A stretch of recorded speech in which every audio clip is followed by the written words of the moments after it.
Noodles কিন্তু কম বেশি আমরা সবাই রান্না করতে জানি। তবে আজকের রেসিপিটা হচ্ছে যারা একদম নতুন আর বেসালা আপু এবং ভাইয়াদের জন্য।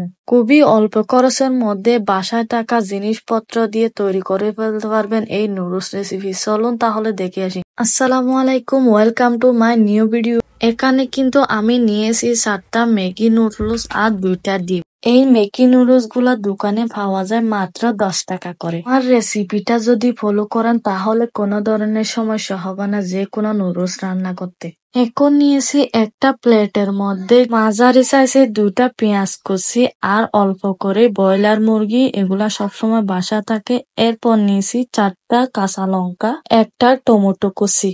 এখানে কিন্তু আমি কোনো ধরনের মশলা ইউজ করব না, শুধু ইউজ করব ম্যাগি নুডলস এর ভিতরে যে মশলাগুলো আছে প্যাকেটের মধ্যে, সেগুলো ইউজ করলে হয়ে যাবে।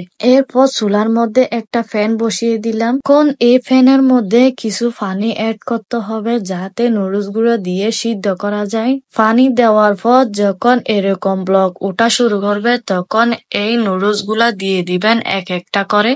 সব নুডলস দেওয়ার পর একটা চামচ দিয়ে নেড়ে ছেড়ে দিবেন যাতে একটু সিদ্ধ হয়ে যায়। কিছুক্ষণ পর যখন দেখতে পাবে ব্লক উঠতেছে তখন একটা চামচ দিয়ে চেক করে নিবেন নুডলস গুলা সিদ্ধ হয়েছে কিনা দেখার জন্য। নুডলস গুলা যখন চেক করবেন তখন দেখতে পাবেন নরম হয়েছে, তার মানে হয়ে গেছে। এখন চুলা থেকে নামিয়ে একটা জাকির মধ্যে ঢেলে নিবেন। এর উপরে কিছুটা ঠান্ডা পানি ঢেলে দিবেন যাতে নুডলস গুলা জর্জরা থাকে, একটার সাথে একটা লেগে না যায়, একদম সফট থাকে। এখন চুলার মধ্যে একটা ফ্যান বসিয়ে দিলাম। যখন পানি শুকিয়ে আসবে এই পর্যায়ে দিয়ে দিব রেগুলার রান্নার তেল 2 টেবিল চামচ।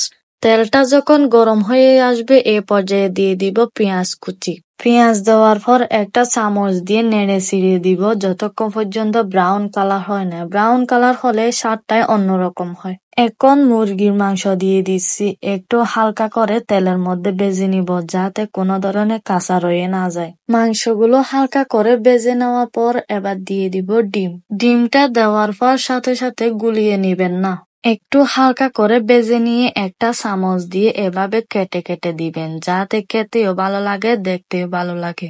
দেখতেই তো পাচ্ছেন ভিউয়ার্স কিভাবে করতেছি। এখন দিয়ে দিব কাঁচা লঙ্কা আর টমেটো কুচিগুলা। সব উপকরণ দিয়ে এবার ভালোভাবে সবগুলার সাথে মিক্স করে নিব। মিক্স করা হয়ে গেলে এখন দিয়ে দিব নুডলস গুলা।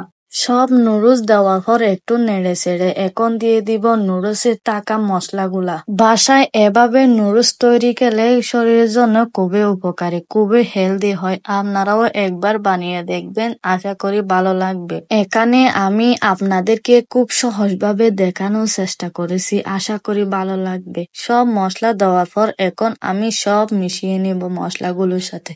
মিশিয়ে নেওয়ার পর চুলার মধ্যে রেখে দিব 2 মিনিট মতো যাতে ভালো করে মিক্স হয়ে যায়। 2 মিনিট পর আবার ফিরে আসলাম আপনাদের মাঝে। দেখতেই তো পাচ্ছেন ভিউয়ার্স আমার নুডলস একদম পারফেক্ট রেডি। দেখতে যেমন ভালো লাগতেছে খেতেও দারুণ সুস্বাদু হয়েছে। আশা করি ভিডিওটি ভালো লাগবে। যদি ভালো লেগে থাকে তাহলে আমার পেজটা সাবস্ক্রাইব করে দিয়ে পাশে থাকবেন। আসসালামু আলাইকুম।